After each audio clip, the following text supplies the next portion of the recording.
Good morning students. तो आज हम 8th क्लास के first chapter how the camel got his hump के क्वेश्चन आंसर को डिस्कस करने जा रहे हैं।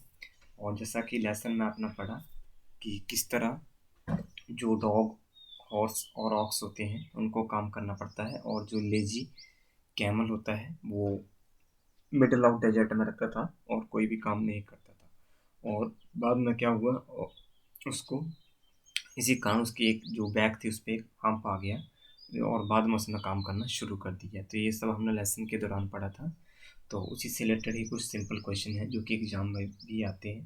तो इन क्वेश्चन को हम डिस्कस कर लेते हैं, ठीक है।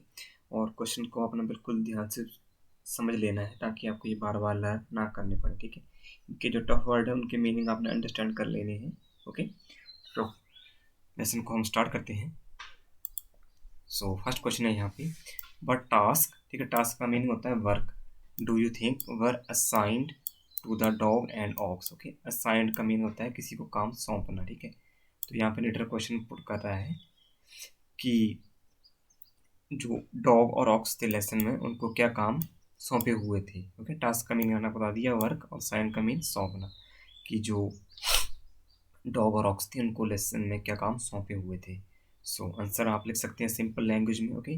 The dog was assigned the task of फैचिंग and carrying, okay. कि ठीक है, तो फर्स्ट एक क्वेश्चन तो ये बन गया, और सेकंड जो लाइन होगी वो होगा the ox was made to plough the fields, okay. तो ये जो काम थे वो किसको, डॉग और ऑक्स को सौंपे गए थे, ओके। और यही लीडर ने पूछे हैं अपने सिंपल लैंग्वेज में। ये क्वेश्चन जो लर्न कर लेने हैं, ओके।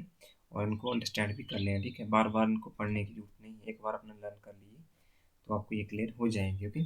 सो नेक्स्ट देखते हैं हम यहाँ पे इस सेकंड क्वेश्चन क्या है यहाँ पे। तो सेकंड क्वेश्चन है, why did the camel, okay, why did the camel live in the middle of desert, okay. Desert का मीनिंग बता दिया था मैंने आपको। डेजर्ट क्या होता है, रेगिस्तान, ठीक है। सो तो जैसे कि हमने लेसन में पढ़ा था कि जो कैमल था वो डेजर्ट में क्यों रहता था, बिकॉज उसको कोई भी काम करना पसंद नहीं था और ऑलवेज वो लेजी सा रहता था, इसलिए वो कोई भी काम नहीं करना चाहता था। सो तो आंसर हम लिख सकते हैं the camel lived in the middle of desert because it didn't want to work, क्योंकि ये कोई भी काम नहीं करना चाहता था, ओके। कोई भी काम करना नहीं चाहता, इसलिए जो कैमल था वो मिडल ऑफ डेजर्ट में रहता था, ओके। तो ये सेकंड क्वेश्चन था और बिल्कुल आसान से क्वेश्चन है। आई थिंक आपको ये क्वेश्चन क्लियर हो गई होंगे। अब हम नेक्स्ट क्वेश्चन की तरफ बढ़ते हैं, ओके। तो नेक्स्ट जो सेकंड पार्ट है उसको हम चेक कर लेते हैं कि यहाँ पे क्या क्वेश्चन है। यहाँ पे थर्ड क्वेश्चन यहाँ पे है, okay, what made the dog, the horse and the aux very angry, कि जो डॉग था, हॉर्स थे और जो ऑक्स था उनको किस बात ने एंग्री कर दी। तो जैसा कि लेसन में अपना पढ़ा था कि इन तीनों एनिमल्स को क्या था, कैमल का हिस्से का भी काम उनको डबल शिफ्ट में करना पड़ रहा था, ओके। इसी कारण वो काफ़ी ज़्यादा गुस्से थी कि कैमल को तो काम नहीं कर रहा और उसकी जो बदले का काम है वो भी हमें ही करना पड़ रहा है, ओके। सो आंसर हम इंग्लिश में से लिख सकते हैं, ओके। द डॉग, इसके बाद कॉमा है, the horse and the ox were angry because man their master, ठीक है। मास्टर का मीनिंग होता है मालिक, okay. Told them to work double time to make up the camel, to make up for the camel idleness, ठीक है। Idleness का meaning क्या होता है, लेजी, ठीक है। तो यहाँ पे होता है कि जो डॉग और ऑक्स और जो हॉर्स होते हैं वो एंग्री इसलिए होते हैं बिकॉज उनके जो मालिक होते हैं उनको वो ये कहते हैं कि आपको क्या है, अब डबल टाइम करना पड़ेगा, क्योंकि जो कैमल के हिस्से का काम है वो भी आपको ही करना पड़ेगा, ओके। मीन्स जो कैमल की अटेंडेंस की वजह से सारा का सारा काम उनको ही करना पड़ेगा, ओके। सो ये थर्ड क्वेश्चन था। आई होप ये क्वेश्चन आपको क्लियर हो गया होगा। देन नेक्स्ट देखते हैं हम यहाँ पे कि नेक्स्ट क्वेश्चन यहाँ पे क्या बोल रहा है, how did the gin know the horse was complaining against the camel.